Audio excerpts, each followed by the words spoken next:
Ladies and gentlemen, welcome back to another fun filled and exciting episode of Fight Talk Live with your host today, Base the Kid, and also Danny Glover, who is in the building. However, I believe he was a bit indisposed, couldn't leave you lot hanging any longer.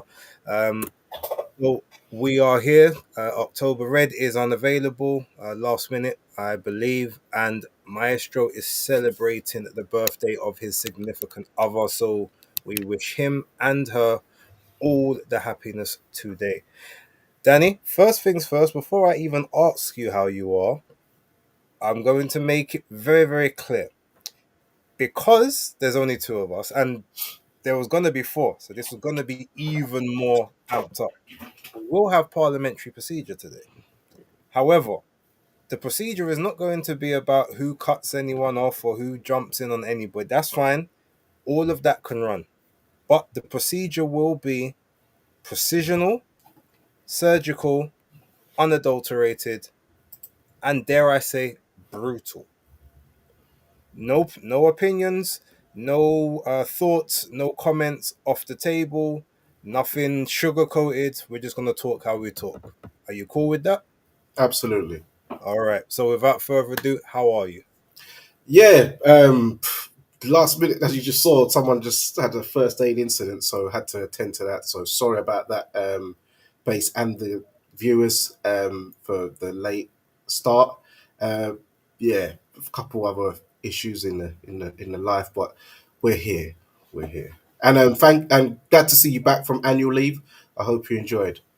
Yeah, well, I mean, it's coming like I can't really take annual leave because when I do think them, don't work right, dude, don't it? Yeah, but it's fine. Look, I, you know what's funny enough, right? And you usually we don't really be on this sort of time of night. I heard just a moment ago, thanks to I believe it's Philip in the chat. He's basically said Napa is on Stamina for Sale at the moment, discussing the Billy Joe Saunders incident, which you were very Johnny on the spot with and had a lot of opinions on. I actually messaged Napa about half an hour ago asking him where he was at to see if he wanted to jump on, but clearly he's a bit indisposed. So before we even get into all the other business and the and the stuff from last night, since that's what's on the mind, talk about that from your perspective, what you saw, how you're feeling about it. So we're talking about last night's action. Yeah. Yeah, Chris Eubank Jr. He done the No, bits. no, we're talking about the Napa and Billy Joe Saunders Oh, the thing. And Napa Billy also, Joe. just before we and breaking news, it has now just been made official that Usyk Dubois is happening for Undisputed on the 19th of July. The poster has just come out. So, Yeah, yeah. I heard that they was moving the date due to it was meant to be on the 12th, but because Taylor Serrano is on the same weekend and there's another show, so they the didn't want. Ring magazine show, yeah. Okay, yeah, so they didn't want to clog it up, which would have been true. So yeah, they had to move. So yeah, smart decision. But yeah, with the Napa Billy Joe Saunders situation, well, they let the cat out of the bag early that they was going to send Billy Joe to the changing room.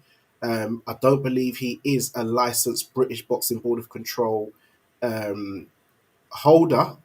As far as we're talking about trainers or chief seconds or stuff like that, so I don't think he'd even been allowed to observe the raps anyway. But it's obviously gamesmanship. Napa did his job as well as the other security team. Just to also let people know, Napa is not security. Yes, he's got muscles and he's a tall, big dude, but he just goes gym. He's a former musician who is now a manager, a boxing manager, who's the manager of Chris Eubank Jr. and Brandon Glanton. So people need to stop judging a book by its cover. I think that there is some a lot of undertone and assumptions thinking, oh, he's a big black guy, so you think he's security. No, he's not. Also, Billy Joe Saunders exposed himself. I always thought Billy Joe had some little inkling because he used to always talk to about Chris Eubank Jr. Oh, your big nose, your big nose. Look at your nose, look at your nostrils, this and that. But last night, he then took it a step further, calling it saying to Napa, look at your flat nose, your big nose, your rubber lips. And as anyone knows, if you grew up in the 1990s or even the late 80s, where I was in the late 80s, mid to late 80s. But yeah, grew up in the 90s. There was the famous cuss words people used to say. You rubber lip, you drop lip, and it'd be drop lip monkey, rubber lip monkey. So obviously he didn't use the monkey term, but we know that's the one what was coming next. But he just refrained from using that. So that was definitely um, racial undertones, and I'm not for that because Napa doesn't even have big lips like that. Even though I'm not watching man's lips like that, but I'm just saying he doesn't have lips like that. So yeah, it's just a straight assumption. I saw F1 John there. Napa told him you ain't coming, and he didn't come in there. I don't know if he's had a pie and a pint and a packet earlier in the night. It was a bit Conor McGregorish the way he was behaving, and yeah, he got sent on his way. But yeah, well done to Napa and Ivan and F1 John. You know what I mean, for keeping him out, and yeah, Billy Joe and Nigel Benn for even associating with a guy like that. It's just a bit it's a bit disappointing. You can't really be associated with dudes like that, in my opinion.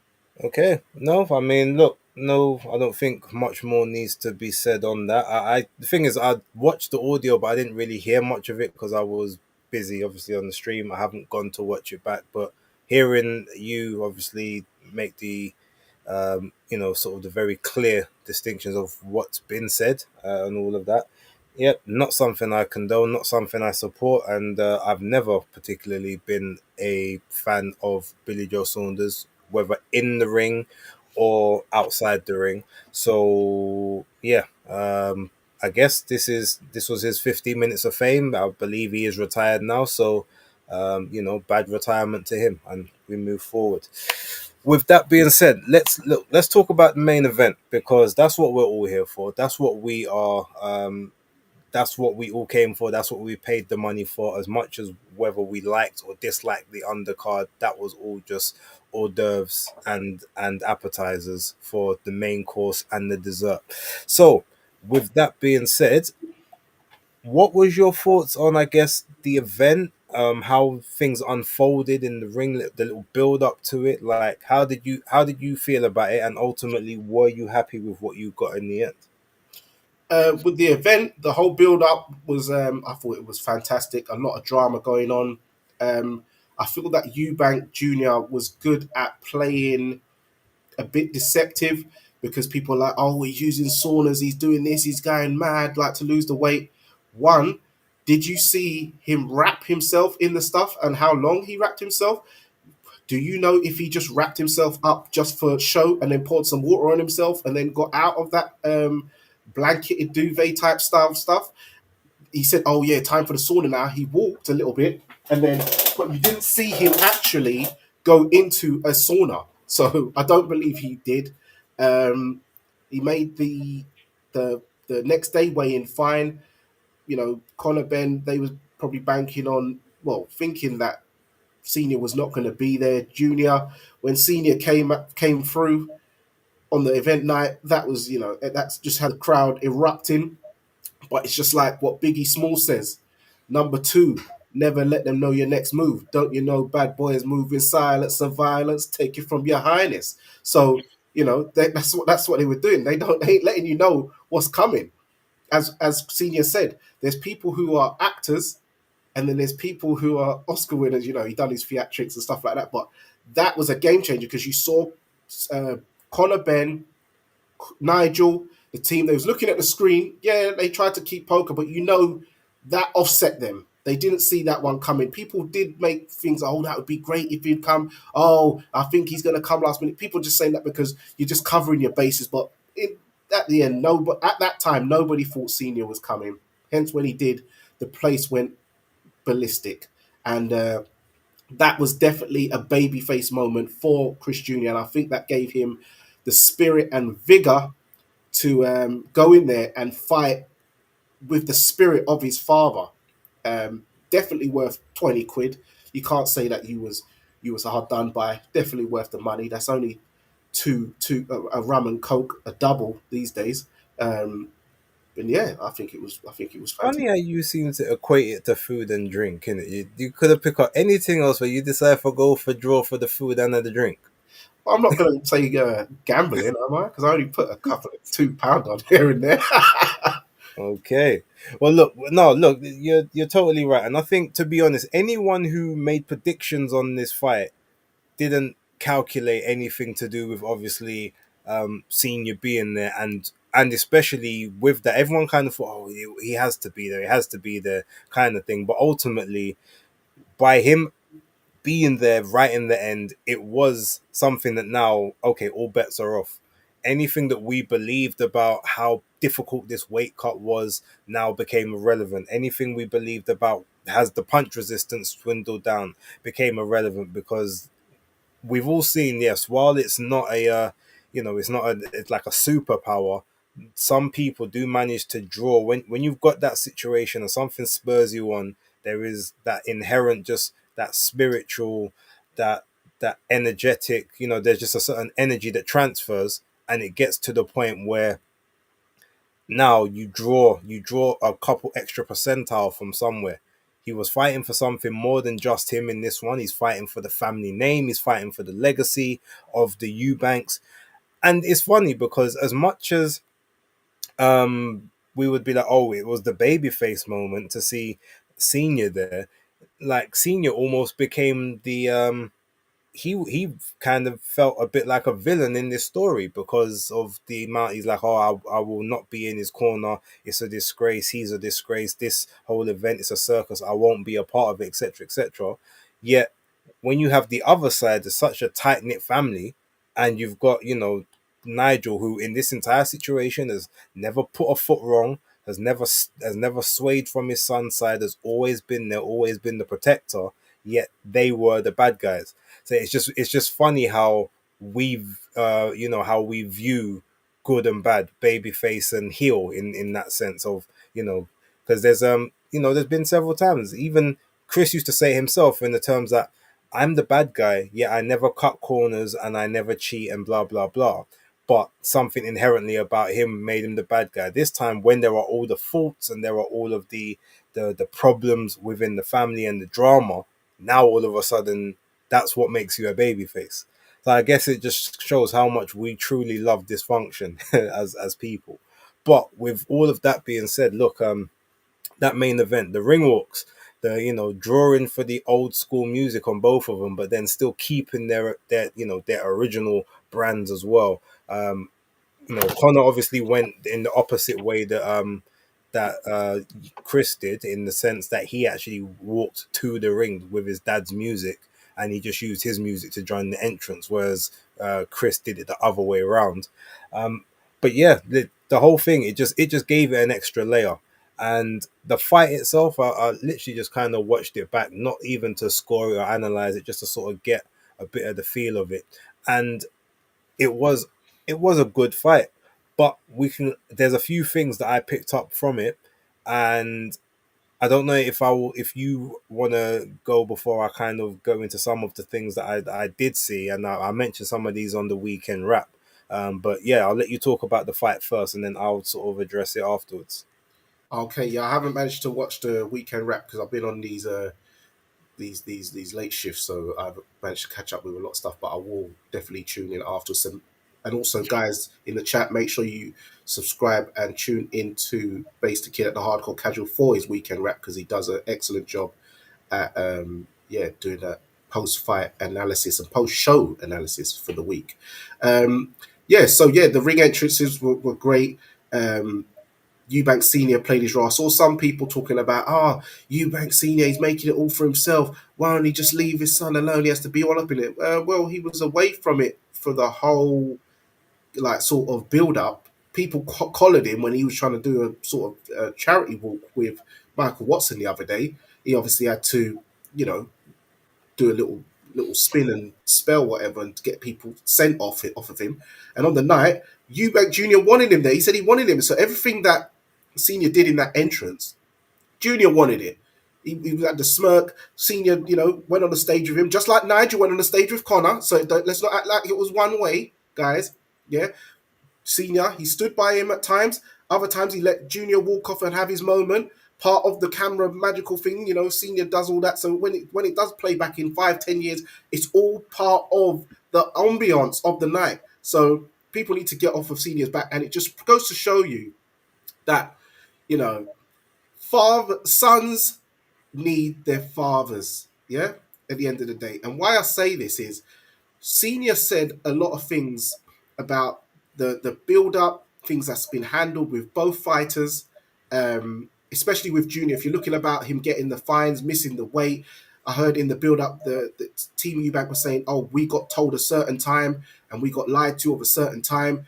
Eubank Senior would have not had got lied to, or he would have told Junior, make sure you get there an hour early. Make sure you get there this time. Got there that time, and even them trying to pull certain ruses over Junior, which they managed to do, wouldn't have happened on Senior's watch. This is what he's saying. These guys, they always look after their tribe first. So yeah, people in his team, they do like Junior, but they've got their sole best interest at heart first for them and their families. Whereas Senior is always, yeah, it might not be always the best way or best method, but he's always got the best interest of his son at heart and doesn't want anything from him. He's not looking at wage, he's not looking at paycheck out his son. Yeah, he might like want a bit of camera time, but he created the camera time for these guys to have their camera time today. But as far as the fight goes, um, yeah, Junior, I was thinking, I was worried that Junior was drained and that I thought that he'd got the silk pajamas syndrome. I thought he'd made his money, didn't wasn't motivated, because the training videos I saw, he was on the beach, David A style with Shane McGuigan, doing little light pads with Jonathan Banks. Saw Conor Ben going in, going ham. You know, he looked very ferocious. Eubank Jr. looked very laxy daisy in his build up, in his training videos. So I thought, yeah, Conor, he's going to be too hungry. Plus, Conor Ben has lost a lot of money when he said he's gone near bankrupt. So I thought he'd have the more hunger, more motivation because he needs to get the money back. So I thought he could pull it off. But I also said that for Junior to win, he would need to, when Conor Ben comes with the early onslaught, he would have to stand his ground like Senior did against Nigel. Stand your ground, as Senior does that thing where he's always puts himself side on and then punches with Nigel, but hits him to the body here and there. Get that grunt, because when you open yourself up, similar to what Aaron McKenna did to Liam Smith in their fight, caught him as he winged one out.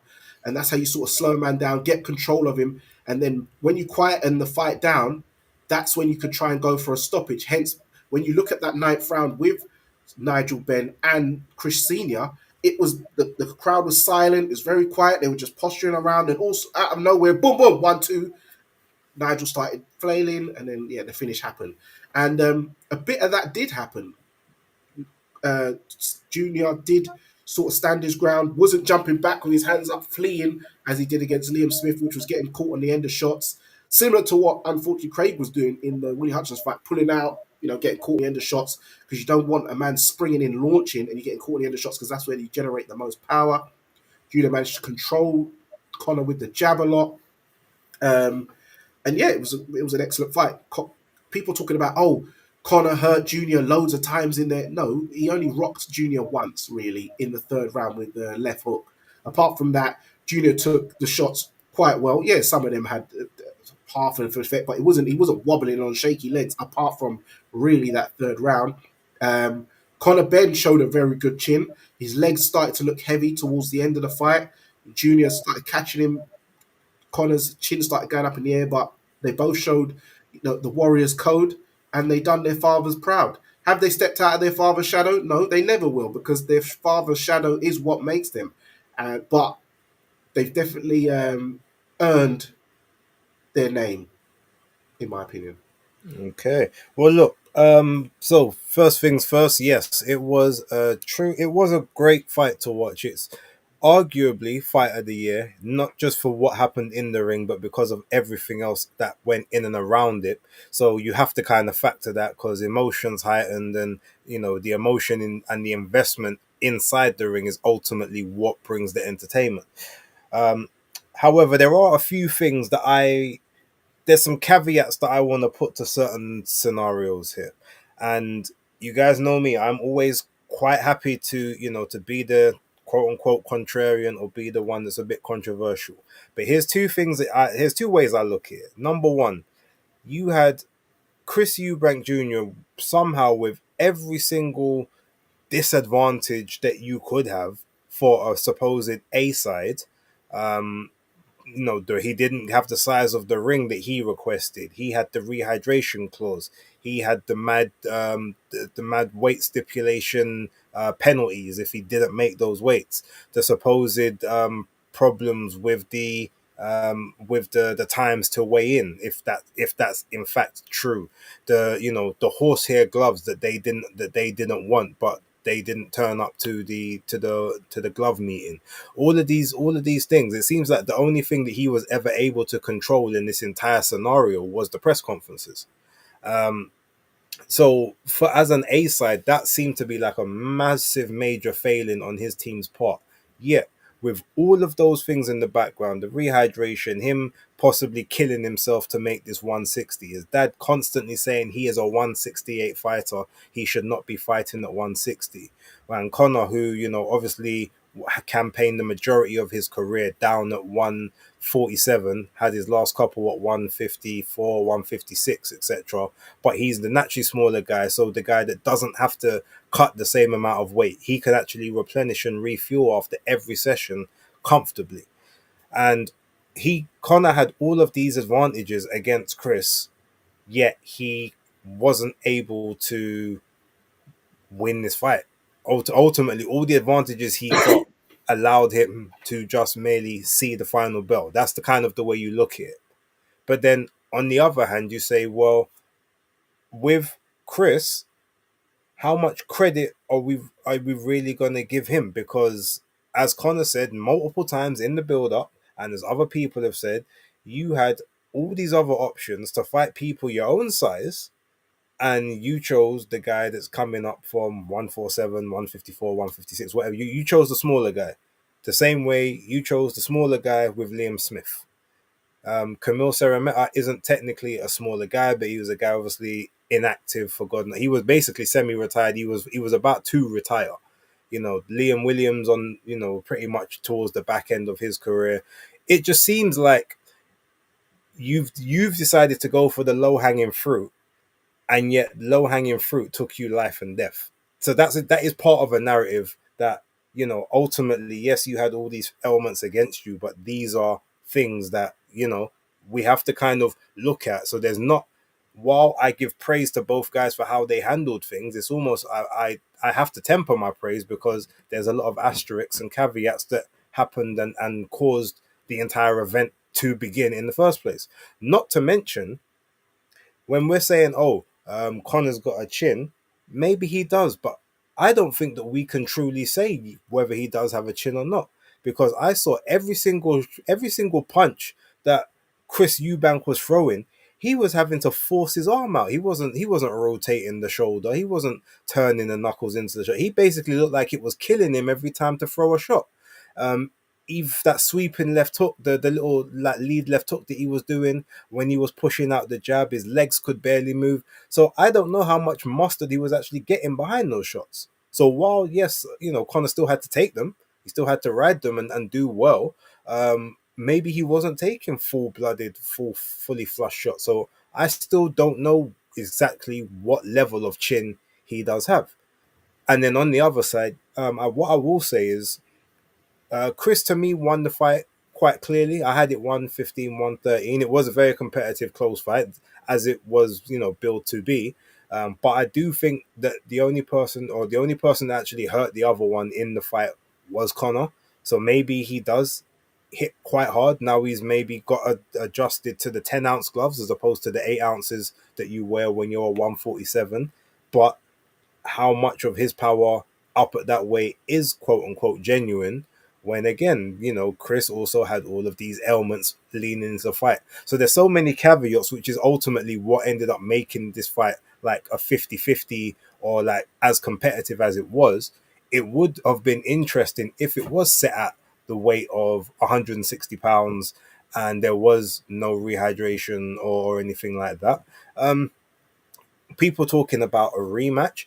the thing is, as much as I would like to see a rematch, I think it would be fun, but I don't really see a scenario where it happens sensibly, because if Chris Eubank Jr. is the A side now, which he was supposedly before, they say all the terms are agreed, but I would be looking at it like, well, hold on, you guys see what it takes for me to make 160.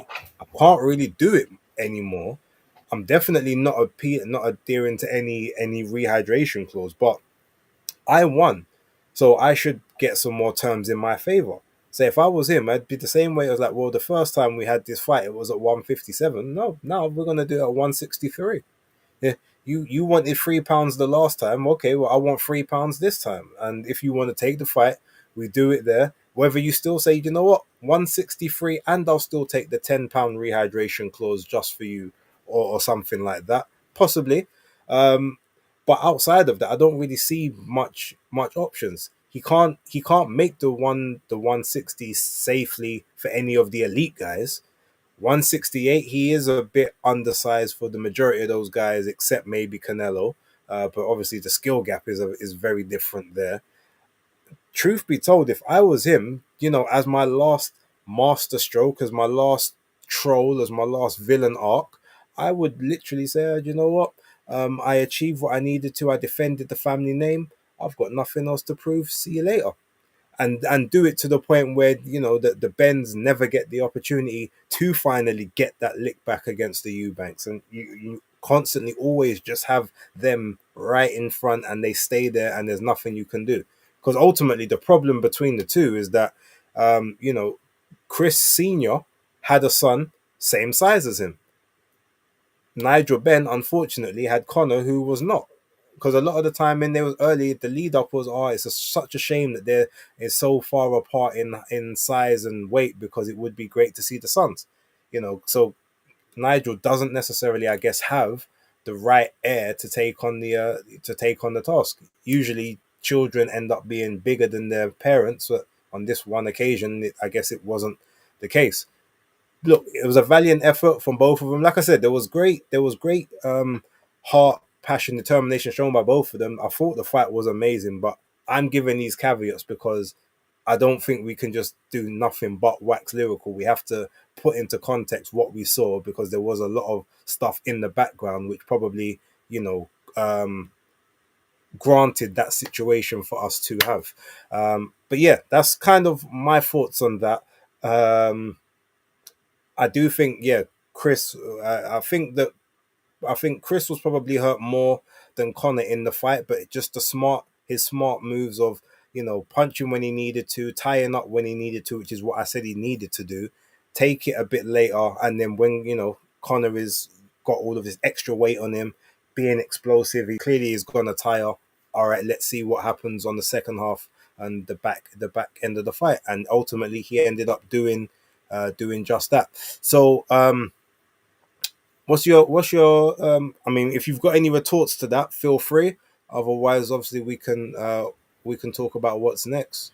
Yeah, no retorts. You make some very good points there when you're talking about the power of the shots. Yeah, with Chris Eubank Jr., I could see the shots did look a lot slower. Even the hooks, he wasn't really getting as much torque and purchase as he normally does, turning the shots over. He's definitely lost a step. But what I do like about Junior is when the fight was close, coming towards the last few rounds, he resorted to type, and the type is he just goes in and starts having the rockers, because when it comes to that trade off rockers of throwing punches in bunches, you ain't gonna outfight Chris Junior, and that's when even though Connor is explosive, he can't throw combinations as fast as Junior. He can throw one shot a lot faster than Junior. He can throw a jab faster, can throw a right hand faster, definitely. But when it comes to actually a 1, 2, 3, 4, or 5, 6, 7, 8 punch combination, Junior is going to hit him a lot more times, because Connor has to really, load up. So that takes a lot of time to let the shotgun shells off. And that's where Junior decided to think, do you know what?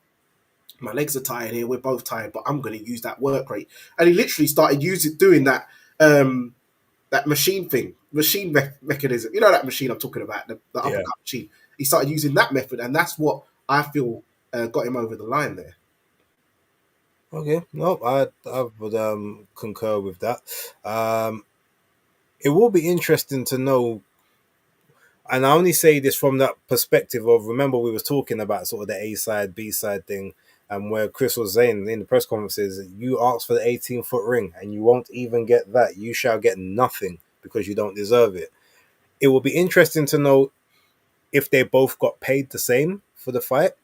And I know we have there's pocket watch allegations on this channel on several times, but it's only for the fact of, if they were paid the same in this fight, and then Junior had to pay the penalty because he came in, the point 0.5 of an ounce over the 160, then all of a sudden, again, that A side status, the B side made more than you in the fight, and that might be the one win that the Bens get over the Eubanks in this whole scenario.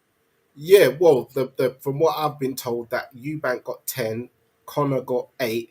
So then, if you take 500 grand off, then Connor got 7.5, then Junior 9.5. So Junior got more money, and but then the only thing I know Junior did manage to swap over, because I know about the gloves and stuff, is he was not allowed to use them MX ones, which is the horsehair gloves, because in the fight he ended up having to use the Everlast Elites, which are not horsehead. So they ended up did have to change the gloves, and that's probably what because I saw um, Frank Smith about to get into a fight with Mazin Majid. yeah. So obviously then they started talking about the Amir Khan Kell Brook situation with the gloves, where they made them have to wear the same gloves in the end. But obviously Connor's definitely not going to be trying to wear no winning gloves, so they conceded on the MXs and Everlast. As I imagine Connor's probably sponsored by Everlast, so he probably had to Yes. wear an Everlast brand of some sort. Okay, that's interesting. Yeah, because I didn't even look into all of that, but I guess it's clear that they really weren't. That probably was Connor's best. That third round, I guess, if he was wearing them MX ones, I think Chris may have ended up on the canvas, quite frankly, because them horsehair gloves ain't no joke. Mm. Okay, well, look. So, with that being said, we got the fathers reunited with the sons. Hence the title of the show, Family Matters. It's good that they're all back together. And it's what's funny though about this whole situation yesterday, and I'm not going to say I predicted it. I didn't. I'm not putting out in any videos that, oh, I said that Senior's going to be there. Initially, I truly thought he didn't, and I saw the he's a disgrace. I'll never be in his corner, all that stuff. But if you remember, I put a couple of videos into our group chats from when he was doing the things with Sun Sport, and he was talking about his sort of basically his need to be loved by his brothers, and ultimately I guess his dad as well, and that's why he took up the boxing and then all of that stuff. So when I was watching those videos, something said to me, can you really say all of this and then not be there for your son in the moment that he probably needs you the most? It just felt like I'm sure you've got to be there somehow.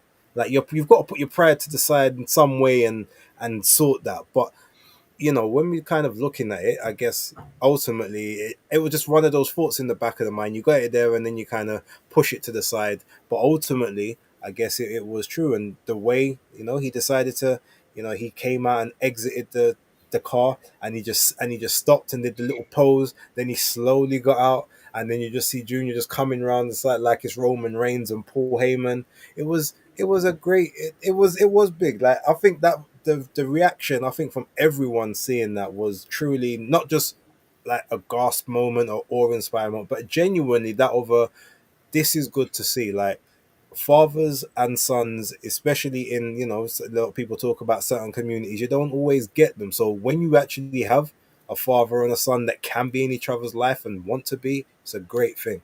Mhm. Especially for those people who want those kind of relationships and aren't able to for whatever reason, whether it's because their father's no longer here, because their father's is away and can't be with them, kind of thing. Whatever it is, like, you always, I don't think there's any, they always talk about, oh, you get sort of like your mama's boys but then you get like daddy's girls. But I truly think there's a certain bond between fathers and sons that is just unreplicatable amongst any other demographic. That's just my opinion. Obviously, other people may feel differently. But yeah, I truly marked out for that moment, and I'm happy that it happened. And whatever beef they had, I'm sure it's obviously not finished, and they've still got a lot of demons to sort of exercise within their relationship, and there's a lot of maybe hard talks that need to happen. But just knowing that when you need me the most, I am there is something that I hold truly deeply, and that was something that was good to see. Yeah, absolutely. I second that. And as you said, fathers and sons, there's a certain connection that it can't be matched, because even when, as you said, when you're talking about certain demographics and communities, let's talk the African and Caribbean community. Let's just Well, be more the Caribbean. I think the African one doesn't have the same stigma for the most part. doesn't have the same stigma, but it's I think it's just as prevalent, because a lot of the fathers, when it came to parents' evening, they wasn't there, and you'd ask them, "Where's your dad?" and they say, "I'm away on business," because they'd have multiple different families and stuff like that. Plus, there was obviously the farming epidemic that was going on as well. So a lot of the African fathers wasn't around because they had multiple families, but the stigma did usually get put onto the Caribbean fathers. Um, but as I said, it was great to see, because even when you look at a lot of young men from areas around urban areas, as they call it, who do get themselves in trouble, end up in in law school, inside the prison systems. You hear a lot of even artists talking about, my daddy wasn't there, so I had to hit the streets and blah blah. It's usually stems from the dad. A lot of sons are really daddy's boys, but they end up being mummy's boys because dad wasn't there. And women are very nurturing, but sometimes it doesn't help when they over nurture the boys, because then they become emotional and have erratic outbursts and behaviors, which can lead to devastating consequences. Whereas a father can be more tame, structured. Hence, Senior always talks about, I didn't really like the egg thing. We're meant to be standard bearers and noble and stuff like that. But he does have to understand Junior is not like him. Junior, yes, he was in Brighton, but we've seen he was hitting the streets of Brighton and getting into certain altercations and mischief. So he's not exactly as regal as Senior. Yes, he's got a lot of the teachings and a lot of the wisdom, but he's not exactly like Senior. So there's certain things Senior does have to let Junior be himself on. But it was great to see. I saw a lot of women talking about, as I said before, oh, Senior's hogging the limelight, let his son be. No, I think it's a good thing. I think a lot of mothers, I'm not trying to get onto the mums, but I think a lot of them don't like to see bonds like that with fathers and sons too much. They rather see, as you said, people like the effery, the fuckery and the drama and all that kind of stuff, rather than a positive nuclear style family, or an attempt of one in the public eye, especially when it comes to those from the Caribbean, the Afro Caribbean diaspora. They like to see that single mum syndrome, or the son, black son without his father. But as you saw, I saw even Nathaniel Wilson Banks there. He had his son there. He looked about 9 years old, and I saw on his story that Eubanks Senior was talking to his grandson. So that was a good moment there to see that as well. I'm sure Senior will see his other grandson in Sebastian's son, who Junior is fathering now. You see these very touching moments, and you can see he does a lot of what he's doing now to try and help his nephew. So yeah, it's a great thing to see, and I love it. Okay, right. Well, that's pretty much enough with regards to that. I guess, we'll wait and see what both do. I've given sort of my opinion on what I'd like to see in terms of that. I will say, if I, I truly don't know how well Danny can. I mean, Connor, sorry, can make 147 again. It's been a long time since he's done it, but he's adamant that he can. So if that's the case, cool. I would like to see him maybe go down there and get some of the low hanging fruit. Guys like Boots, stay away from. Brian Norman Jr., I would say still stay away from. You might be able to catch him early, but outside of that, I think that's a bit of a nightmare task. Barrios, I think, is definitely beatable, but if you can make that weight and make it well, the best thing is to kind of just not so much hide out down there, maybe nurse one belt, wait for the rest of the those 147 guys to leave, like Boots and maybe Norman, and then wait for all the new crop of 140s to come up. and then sort of have that dynamic, or a situation that I said that I felt would might be an idea similar to Margarito weight and Canelo weight. Maybe Connor employs Connor weight and maybe starts fighting and competing at maybe 151 and just having fun style fights there. Maybe fighting guys that are coming up from 140, 147 that just don't want to make weight. Trying to employ some big fights that way, and just use that as the rest of his career based on sort of what he's done now. That's kind of a scenario that I've put out there. But look, whatever he does and whatever Chris does, I think that after what they done last night, both deserve to be able to have that pick. Now, with that being said, let's move to the undercard because I don't really want to stick around too long talking about this. One thing I will say, it was a good undercard on paper. The fights were all, I guess, evenly matched. To a degree, I think some of the fights were too evenly matched because the one bad thing about this entire card, there was no knockouts. Every fight went 12 rounds. And there weren't that many that were actually um, like all excellent, brilliant. Or there was all like none of them were terrible fights, but they weren't. None of them were like brilliant to maybe to really sort of wet the whistle for the main event. So I just want to go quick. I'm going to give sort of my overview of how I saw those fights. Then you can go yours. Then we might go a little bit deeper into each one. So in terms of um,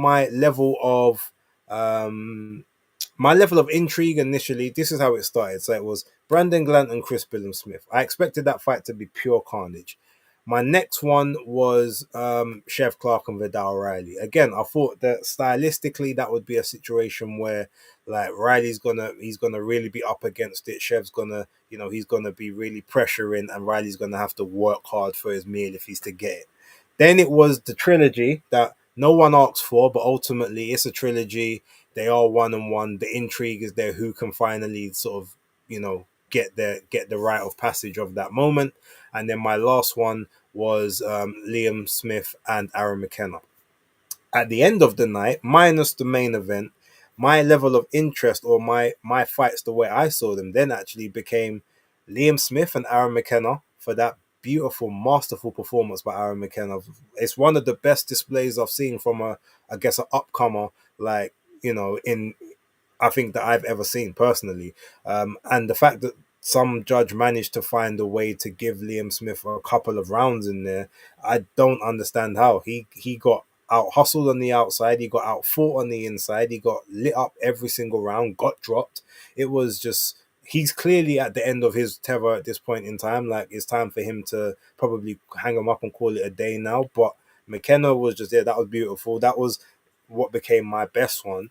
I guess then second, I would say is maybe I would then say is Yard and Arthur free because it was sort of much better than the second fight, definitely much better than the first, but and it was it had the back and forth. Arthur was winning the fight at points, but then decided to do Lyndon Arthur things and then just sit on the ropes, soak up pressure, maybe hoping that he can throw a couple counter shots. And ultimately, that became the reason how he ended up losing. Because at one point, I think after 8 rounds, I had him like 5-3 up, or yeah, like so. The fact that he kind of threw it away was weird. Then obviously Chev and Vidal was the next one, and then Blanton and Billam Smith ended up kind of being the worst one purely. And the thing is, Billam Smith is actually very, very intelligent. I just want to say, like, he's not the greatest in terms of his technique and like his boxing skills, but in terms of his IQ and the way that he does certain things in the ring, it's underrated. Or Shane McGuigan gives brilliant instructions. It's one or the other, or maybe it's a little combination of both. Because all he was really doing, he was popping a jab to get to the inside, or throwing or maybe trying to throw a lead uppercut and then literally just jumping straight into the clinch and then tying up the arm of Glanton on the outside of the referee so that the referee can't see that he's holding the arm, then unwrapping the arm or then wrapping it back up again or putting his head on Glanton's shoulder, then lifting it up, putting it on top of his head. So when Glanton's trying to get underneath, it looks like, oh, referee, look, he's trying to nut me, he's trying to headbutt me. It was just so much to the point. Obviously, the ref then has to break them.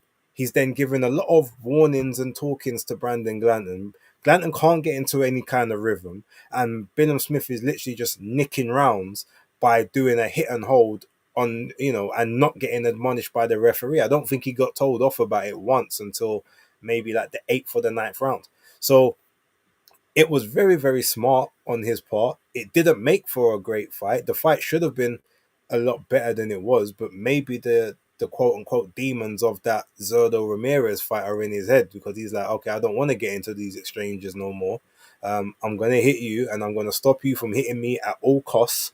And that ultimately be what it is. And I think actually, if you look again, outside of everything that Brandon Glanton said in the lead ups, and some of the unsavory stuff that some people don't like, he definitely hurt Bilham Smith a lot more than Bilham Smith hurt him. And I think Bilham, if it wasn't for that experience of being able to try to nullify, stop the work, stop the onslaught, stop that forward momentum, it could have ended up a whole different way, because I don't think the two of them fighting toe to toe would have been advantageous for him. He even managed to get on his bike at times. He was doing some lateral movement, hop, skipping, and jumping away, switching angles. I'm like, this ain't the Chris that I've seen. Like, it's crazy when someone, I'm not gonna say someone you're scared of, but someone literally makes you fight out of character and do things that are outside of either your comfort zone, your wheelhouse, or that have just been in deep down in the toolbox. But this time, you have to bring it out, because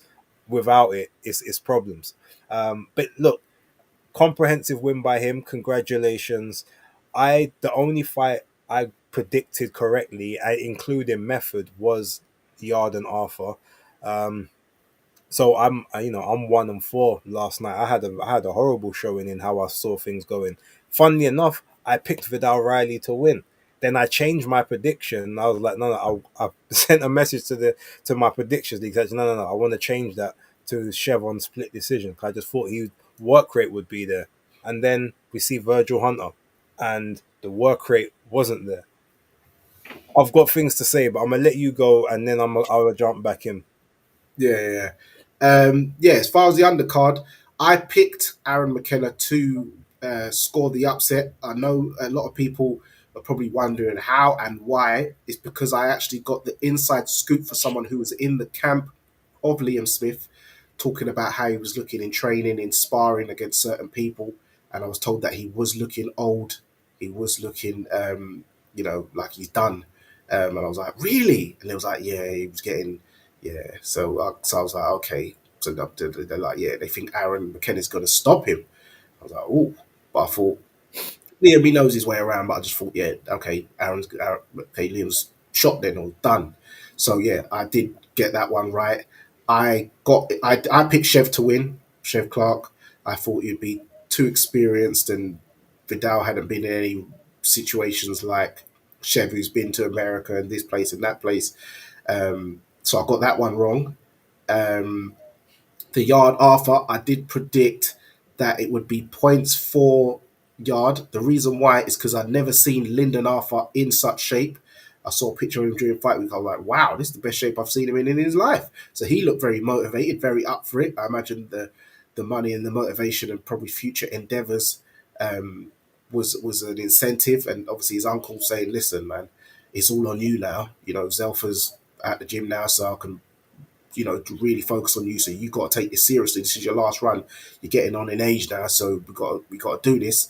And Lyndon in parts, yeah, his jab was looking good. He's got the best jab in boxing, or at least a top three.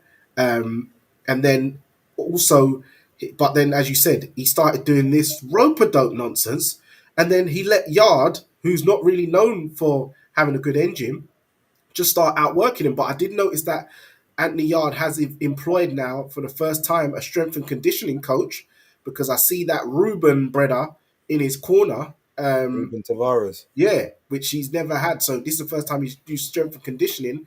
So that's probably helped his engine. But obviously the fight wasn't at a mad, frantic pace. So Yard was able to outwork him. But what was concerning though is that I did see Yard get hit with a lot of uppercuts and left hooks flush. And I'm thinking, boy, if you're in there with Callum Smith, and you're getting caught with left hooks like that, it is going to be very, very, very devastating. So that was very concerning to see how many left hooks he got caught with by Lyndon Arthur to the head. And Lyndon Arthur's not even a left hooker like that. He's a man who normally throws a jab and a straight right. He's got a decent uppercut as well. But you're getting caught with uppercut left hooks, especially on the inside. I'm thinking, whoa, especially with your back on the ropes. You know, Callum Smith, you back him up on the rope, and it's a catch counter. I'm like, whoa, that doesn't look really good for future endeavors if you're looking to get in there with guys like even Boatsi or Callum Smith.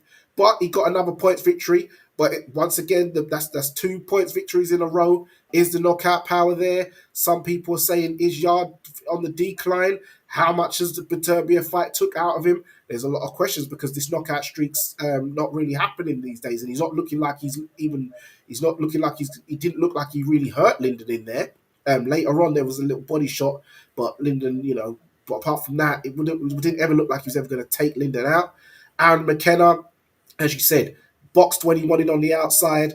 On the inside, he was able to outwork and out hustle and out fight Liam Smith.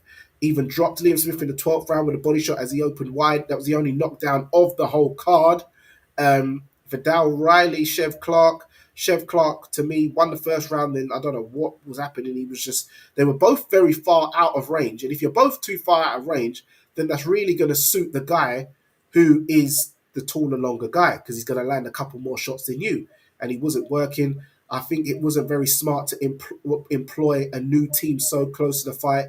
He was still trying to lie and say that he was with Sam Mullins days before the fight to certain journalists, but got found out because I saw the short, stubby Latino guy. So I was like, but I broke the news anyway that he was with a new team, but I didn't know who he was with until actual fight week. To be fair, but I knew he had left Churchill's. So that I don't think that was very smart to leave so late in the game. Vidal Riley, great tactics, proved he's not some YouTube boxer. It's great he didn't go down the misfit scene and he's, getting real accolades and he can push on. And he was in his home turf, Tottenham. So Tottenham got another win there against Arsenal. So, hey, I know they was happy about that. Brandon Glant and Chris Billam-Smith.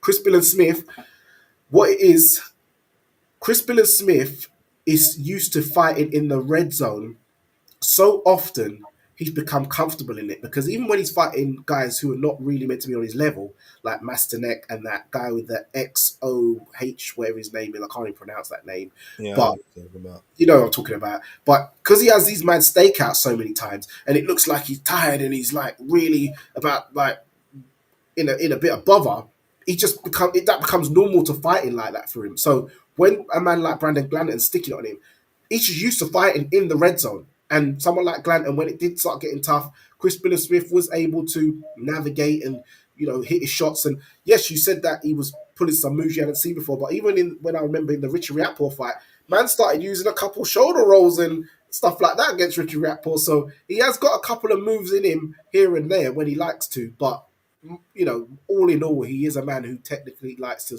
have a tear up and be on the inside. But he has a couple of nifty moves here and there. I'm not sure if Shane showed him it. He must have, because Shane does use a few technical moves. He was extremely negative though last night. Let's be real. His back was on the ropes a lot, which is not normal for Chris. You know what? The thing is, not even so much the back on the, because I can get that, but literally, like I said, it was smart, but it didn't make for a fun fight. Obviously, he's not. I guess to him, there's that balance between being an entertaining fighter and obviously being safe and being able to go home. Maybe some of the stuff that Glanton said bothered him. Like maybe it really did unnerve him when he's talking about, look, I'm sending you home with brain damage. Like, make no mistake, all that stuff. Like, as much as we all, maybe that seeps in. So you're like, oh, really? Okay, cool. And then you've got two options. All right, I'm either gonna try to hurt you more than you can hurt me. Can I win that fight?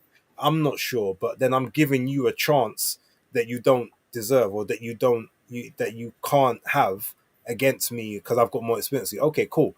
I'm just gonna do very negative things. I'm I'm just gonna jab you, and then as soon as I get onto the inside, I'm gonna tie you up. You can't move. Then I'm gonna lie to the ref and say that you're headbutting me, but even though I'm putting my chin on the top of your head. Sonny Edwards used to do it quite a lot. It's a very smart tactic because the ref's got to break it, and ultimately the person who is the shorter person who's now bobbing and weaving and dipping up, and all of a sudden now they're getting in trouble for something that's not even their fault. Like it Yeah. was a very very smart tactic. It just made for a very not boring, but a very uninteresting affair. And just it didn't deliver what I guess what we all thought and hoped it would. That all being said, Brandon Grant has got us. He's got to take some blame for that. And I actually now can't wait to get him back on the channel because I did say to him, "Yo, you've been saying some shit. You said some shit, so you have to deliver what you're promising." And he told me, "I promise you, I'm gonna show you and I'm gonna show the world." You didn't show me. So now Mm. I need to hear why.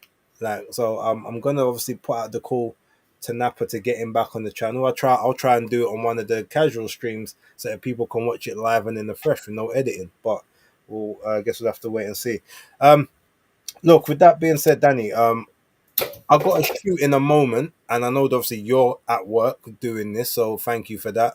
Any like final words, and then we can kind of wrap this one up. If there's any last things that you want to discuss.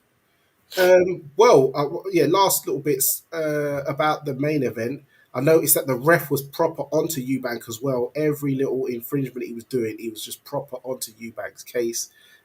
So he had to deal with that, which was very good. I noticed Brandon Glanton, he had a knee brace on, but hey, Mm. he went into a fight, so you can't. I ain't giving you no real credence. So as you said, So just before you cut the knee brace, thank you. Not just so that the injury, whatever, but the ring canvas. I have to mention that ring canvas was horrible all night. From how are people slipping mad crazy from the very first fight? I know sometimes things get wet and it gets a bit slippery throughout the night, but from the very first fight, you they had over 8 weeks to obviously to promote this event. Why could you not have done a proper like sewn in job with all of your promos? Because we know who it's sponsored by. We know it's sponsored by SNK. We know Boxwise is probably a part of it. We know DAZN. We know Match. Like who's gonna be on the canvas. Like sew them into the canvas or screen or like actually screen print the graphics and logos into the bedding of the canvas so that it's safe for the participants. Every moment people are there slipping, and that can disrupt your construct, that can make full push you off balance and end up getting caught by a shot that you ain't supposed to be getting caught by because you slip at the last minute. You can maybe get touched with something, fall backwards like Senior did in the first fight with Ben, and get ruled a knockdown even though you truly believe the shot didn't actually connect or it didn't connect on a scoring part of the body. All of these kind of things. So that was my little rant. Like if the amount of money they've got, you would think they would have been able to afford better ring canvas. That's what I wanted to say about that. Yeah. Also, I'd like to probably see Glanton versus Clark next. And also, lastly, I know we wasn't on last week. Just want to touch on last week's show, which was you. You was there. Well done to Ben Whitaker. Great performance. Um, what you do need to do though, not cry next time, because if you're going to make memes out of people in viral moments, slapping them on the head and doing mad moves, and they've got to see these videos with their families and stuff for the rest of their lives, then if you're getting some stick, you unfortunately got to take it. Yes, we did see. I imagine if Johnny Nelson got racist inboxes, I can't imagine what Ben Whitaker got in his inbox. So that's disgusting and disgraceful. Big up Johnny Nelson as well, staying on code. Um, People were trying to get onto Ben Whitaker about spitting allegedly when he didn't spit on Grant Smith. The commentator team was just trying to, I don't know what they were doing. Dave Coldwell tried to throw Ben under the bus. Um, I don't know why Dave Coldwell was doing that, but well done to Johnny Nelson for telling it as it is. I know Dave Coldwell, if it was a man like Hobie Price or something like that, he would have probably been at the defense of Hopey Price or someone, but maybe I don't know with Ben Whitaker. I know he's from Sheffield as well, like Liam Cameron, so maybe there was some bias there. But Dave, nah, not very nice that mate. But yeah, big up Johnny Nelson. And yeah, Ben Whitaker. They're talking about should he fight Joshua Buatsi next? I think everyone needs to calm down. He's not ready for Joshua Buatsi next. I did see people saying maybe at Anthony Yard next. I think really Ben Whitaker should go for someone like a Lewis Edmondson, um, or or even The that. Edmondson fight's going to be extremely difficult because he's with Queensbury. I don't think Ben's wants to. I don't think Ben Shalom wants to try and get into negotiations that way again. Yeah, but he got Edmondson on his last show. Well, that the show with Yeah, but he wasn't with them then. Oh, okay. Yeah, that's the thing. Oh, all They right. he they seem to the guys do well, and then Frank goes in, swoops in them, and takes the people with the belts. So Yeah, I hear that. Well, so yeah, it's one of them ones. You might have to go a different route then. But yeah, that's all I wanted to touch on as well, just to clear that week up as well, because we didn't go on last week. sure, yeah, no, look, big ups to Ben Whitaker, big ups to obviously his dad and the entire team. The thing is, talking about the crying thing. Actually, I don't have an issue with it. Look, everyone, look, I think this is the thing. Yeah, if people, and I can only speak from my perspective here. I'm not a man that cries. I like up to like my dad's funeral. I hadn't cried in probably nearly 20 years. Yeah, sometime, and on that day I wasn't planning. I didn't feel any real big sadness at the time. It was literally one thing happened. I saw one picture, and then boom! It was like this massive explosion. You can't, it's one of those things. Some people obviously can do it on cue. Ben to me doesn't look like one of those kind of people. I feel like it was just the emotion took him, and after everything and having to hold everything in for that period of time, losing friends and family that he thought were around, the level of celebrity that he's seeing constantly, and even the people when we talk about he's making memes out of the other people, that's fair, but though a lot of those people don't have huge social followings, so like they probably aren't getting forwarded those memes every single day 20 times a second, whereas someone like Ben, who obviously is in the limelight in the two biggest markets, I guess globally, in the UK and America, like it probably, the pressure is there. You see a lot more, you've got a lot more of a following, that you're subject to a lot more, and a lot more people want to throw that negativity at you because of the way that you are in the ring. So I can kind of see how all of that, you try and hold it and compose yourself, you try and compartmentalize, but then you have that big emotion dump. Eventually, after a while, it comes out. It just, I feel like it is what it is. So like with that, I don't have an issue with it. But what I will say is you can't, now that you've had that moment, which you've said, you've explained what happened there, that how people are and how they move. Now you can't let that affect you a second time, in that sense. Like you had that excuse that time because it was something you weren't prepared to deal with. It's not something you knew how to understand. You now don't get that second opportunity to give the same story. I don't want to say sub story because I don't think it is that, but you don't get a second opportunity to have that grace period, because now you should know what to expect. You're at that level now, and that's the level you're aiming to stay at. That's what comes with it. So now that you've got that, that's when you check your emotions, you emotionally, compose yourself, and you grow into the man that you say that you are becoming, now being 27, soon I guess turning 28 or whatever. That's sort of my thoughts on it. I don't know if you want to retort to that quickly, but Yeah, no. You, to be fair, you made a fair point. When I was saying about don't cry, obviously don't cry in public. You can cry at your home or whatever. But as you said, sometimes, because I've been in that situation where out of nowhere you feel this mad bubbling, and you're trying to, and it just comes out, and you think and everyone starts trying to hold you, and and it's like and now I'm feeling moist, and it's getting annoying. So it probably was one of them ones, because you can see he probably went out and he said, "Oh, we'll give you some time." He's like, "No, carry on." And it probably was all of that. He took himself away. He said he's from a small, a small town. He's at the level of notoriety, all this money coming his way. His dad works 2 jobs. His mum worked 2 jobs. He's from very humble beginnings, and life was moving too fast. And he admitted he got lost in the sauce. So he's had to, have a reality check, realize, yeah, I've got to make some changes. I've got to, get my head screwed back to when I was hungry as an amateur, take myself away in Ireland, some remote village where no one knows me, and knuckle down and all that kind of stuff. So I can understand why he, he did end up having an emotional thing. So, but yeah, as you said, it can come at any moment. You can't, unless you're one of them people who can really, just put on the waterworks whenever you feel like it. But I agree. I don't think he planned to do that. So I will take that one back. So yeah, I'll give him the grace on that. But big ups Ben, and onwards and upwards. I look forward, and big up to the dad as well.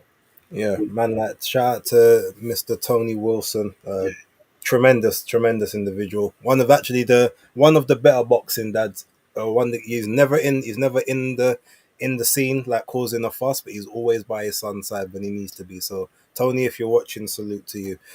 With that being said, Danny, is there anything else to touch on? Because we need to wrap up. no, All right. Well, look, ladies and gentlemen, thank you very much for tuning in. It was the two of us today.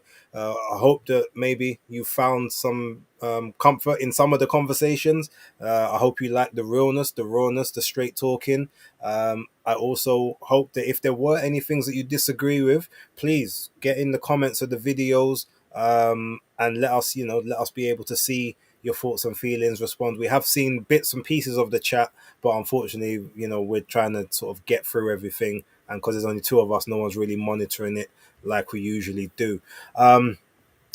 Hopefully everyone should be back next week. Actually, you know what? Probably Maestro won't be back next week because he will be in Las Vegas at the Inoue and Cardenas fight after the Canelo one. So he probably won't be here, but hopefully it should be myself, Danny, and October. Maybe we'll even do it a little bit earlier, or we might have to change the date so that we can get all three of the fight nights in, because Friday, Saturday, Sunday, there's a lot going on. But look, yeah, with that being said, we want to thank everyone for tuning in. Don't forget, if you haven't subscribed to the Fight Talk Live YouTube channel, make sure that you go over there. The link for that channel is in the description of all the other videos. Make sure you go over there, subscribe. Make sure you subscribe to my channel, Danny's channel, October's channel, Maestro's channel. Next week, or the week whenever we do this, will be the last time that we do it through all the platforms. So the show will only be through Fight Talk Live after that. So yeah, make sure you all subscribe there so you can lock in and get the unadulterated and unfiltered opinions. And I promise you guys, moving forward, all of the opinions will be unfiltered and unadulterated. There won't be any reservations. I won't allow it. If I'm gonna give up my Sunday nights, we're gonna talk the talk. All right, so that's what we're saying moving forward. but Yeah. hopefully we can do it on Sunday, because from Monday the 5th I will be on annual leave. Okay. Well, we'll work that one out. Then maybe we'll just give a new way the following week a little bit there. We'll work on it. But yeah, look, Danny, sign them out the way you know how. And there you have it, guys. It's episode 23 of Fight Talk Live. It's Danny Glover. It's Base the Kid. And remember, guys, persistence beats resistance. You know where it is.